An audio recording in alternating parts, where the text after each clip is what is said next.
I've had the soldering iron going for a little while now. This is, and I also have a set of new helping hands, which are very helpful. So we can, oh cool, that's just about prime and shot right there.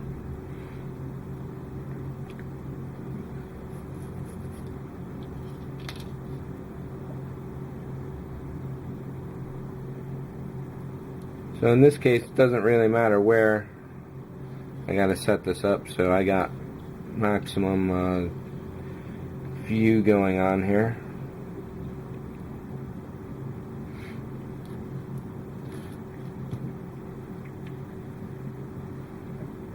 And do of course need solder,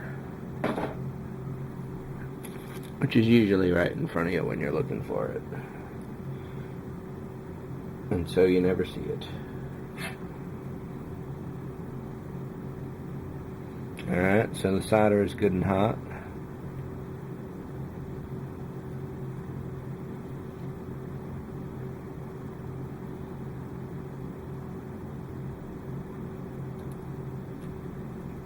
Can't quite see with the light here.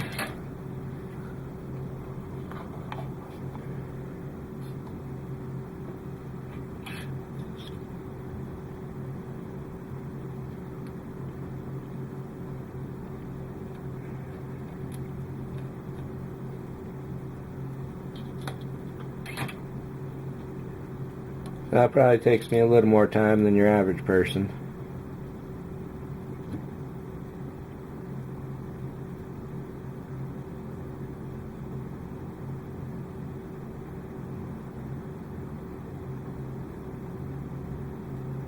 I haven't tried this before, holding it by the LED.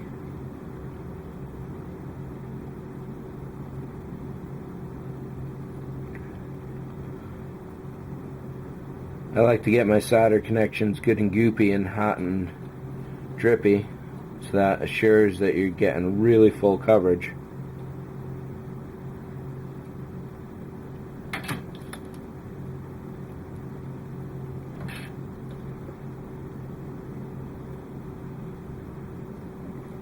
As I'm doing this right now, what I'll probably wind up doing is heading up to the first floor of the ship once these are all laid out, and working on the computer wall, because that has some 50 LEDs going into it, and 32 or 24 here is definitely a lot, but 50 is twice as much. And I expect I'm going to have to go with a fairly high resistance, which is going to add to the time because the largest resistors I have are 10K.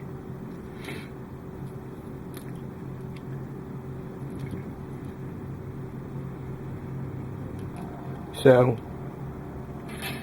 just like you, having equipment on hand can definitely hinder a project or help it along. And there are times in your project where you got to decide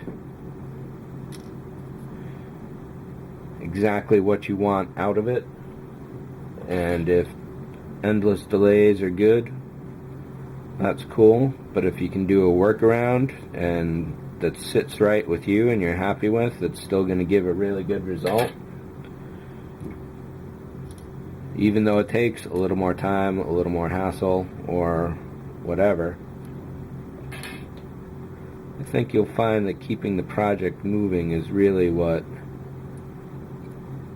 propels it along. I've got projects on my shelf for going on 4 years now, and granted, there's always a nice new one that comes along, and I've finished probably a good 60 in 5 years. But for each one I finish, there's probably 2 sitting around waiting for some action. The Jupiter here is a really big project, as you've seen. I started this in February of 2010, approximately, and it is now December 2010.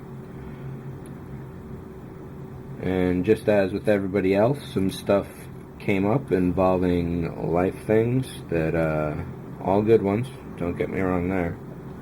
But for you watching this DVD series, even though you're watching it all at once, nearly a year has passed from start, and I'm hoping to finish it by the anniversary completion. So there are 16 LEDs and resistors all done right now. At age 41, I've got some serious arthritis going on in my hands, and seeing all those commercials when I was much younger, I was like, oh, what are those people complaining about? Well, freaking A. So what I'm doing here is just chopping all the legs off and putting the resistors in line with where the leg used to be. Generally speaking, you do not want to cut very, very close to the connection point. When that happens, usually, see a little bit of stray metal here. There we go. The closer you cut to it, well, there's a sweet spot definitely, because you don't want to cut too far away. But the closer you cut, the more likely you are to break off your resistor.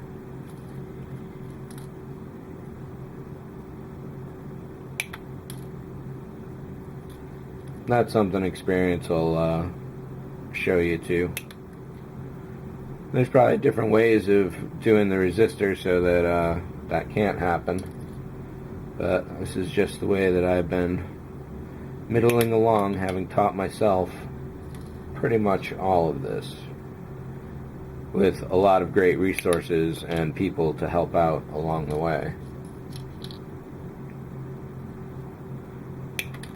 To do all this electronics, you definitely don't really need to know a lot of math once you get a few basics down.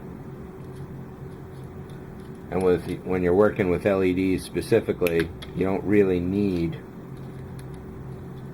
anything but really simple math, and once you've got the idea, you basically go on how something feels rather than looking up the numbers.